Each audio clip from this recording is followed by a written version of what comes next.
기존에 있던 식물들이 생각보다 빨리 자라지 않아서 성장 빠른 식물들을 구매해왔다. 얘들아 반가워. 오늘의 주인공 보스턴 고사리, 일명 보스. 색다른 재미를 느끼고 싶어서 보스로 수경 재배를 도전해봤다. 이때까지는 급성장해서 대품이 되어 있는 보스를 상상했었다. 내 상상과는 다르게 점점 이 끝이 검게 물들어가는 보스. 유유. 잎이 바스락거리는 느낌이길래 분무를 더 자주 해주면 촉촉해지겠지? 라고 생각한 게 문제였을까? 이대로 두자간 죽을 것 같아서 급하게 흙으로 옮겼다. 안쪽에는 씨렵이 나오고 있어서 크게 걱정하지는 않았다. 검게 물든 잎은 가만히 냅두면 영양소 뺏어갈 것 같고 자르기엔 광합성이 부족할 것 같아서 고민을 많이 했는데 그냥 물든 부분을 바로바로 잘라내주었다. 거실에서 자연광 띄워주며 키우던 시절. 보스는 예민해서 좀 더 신경을 많이 썼어야 했는데 이땐 식물 초보여서 온실 케이스를 아예 생각도 못했고 다른 식물들과 똑같이 케어했었다. 하루하루 지낼수록 점점 상태가 악화되어 가는 중. 섬세함과 거리가 먼 나는 계속되는 가지치기에 지쳐 줄기 증체를 잘라내기에 이르렀다. 뿌리 과습이 문제였을까? 공중습도 부족의 문제였을까? 잠시 생각에 잠겨있다가 급하게 간이 온실을 만들어 주었다. 기특하게도 안에는 신엽들이 계속 나오고 있어서 안심을 했었다.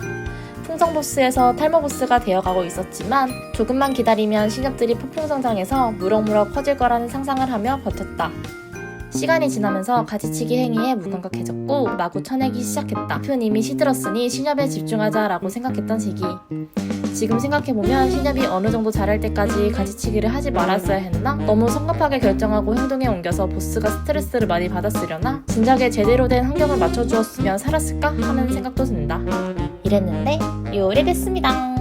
결국 참지 못하고 기존의 잎들은 다 제거해버렸다. 지금 생각해보면 잎도 적고 뿌리도 작은데 화분이 너무 큰 것 같다는 생각이 든다. 바보같이 이젠 잘 크겠지? 라며 매일 공중분무해주고 비닐을 덮어놨다. 보스는 스트레스로 계속 말라갔고 흙을 파보니 뿌리 상태가 말도 아니었다. 급하게 루틴을 발라 다시 심었고 제발 기적처럼 풍성해지길 바래왔다. 좀 더 작은 화분으로 옮기고 매일 잎에 분무를 해줬다.